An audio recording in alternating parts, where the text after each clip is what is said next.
Tonight, we are wrapping up our three-part special report on the city of Albert Lea.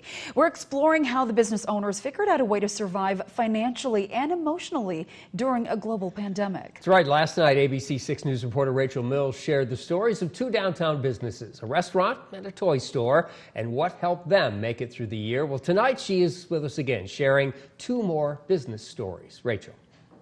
The pandemic has challenged everyone, but it was especially hard for businesses who found themselves on the front line every day. So now I'm sharing the stories of two more business owners of two very different businesses.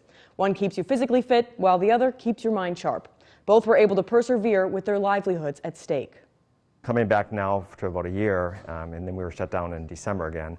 So about 4 months, we're down about 25% of our member base here at Snap Fitness, and which is a huge hit for us financially. Following Governor Walz's orders, Snap Fitness in Albert Lea closed for 4 months last year, and the owner Tscholl says they basically just coasted through. Pretty much. I mean, obviously nobody could be in here, so we didn't gather any income at all for 4 months out of this year. So it was a tremendous loss.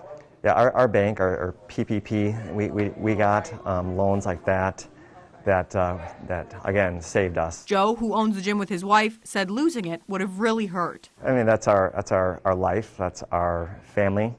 We have 3 boys, and so I mean, we put everything, our heart and soul, into this business. So yeah, it would be devastating, and we'd be like looking for our employment someplace else, I guess. But it wouldn't just be a loss for them; it would be a loss for Albert Lea. We were just thankful that we were able to be open for people's physical and mental health. Really is key. While Snap Fitness works your body, the Freeborn County Historical Museum works your mind. Overall, we lost 65% of our budget, our income. Thankfully, there's some grants available, so we are able to recoup some of that, but the bulk of it was just a total loss for us. For Stephanie Kibler, the executive director, there was a lot at stake. I think about our volunteers, who we have so many solid volunteers. They have been so loyal, and I guess for the community, the resources we have here, whether it be for research, whether you're coming with your child for a history project, school tours, the resources we have here that tie into how this community came to be, I think it would devastate many within Freeborn County to not have that. The museum staff spent the time in shutdown to update some of the older displays. It has allowed us to really dig in and make a lot of progress. So we've installed or revamped more than 25 exhibits within our museum and village, something we wouldn't have been able to do if we had people coming through. Stephanie says she's glad she had the community. The community as a whole,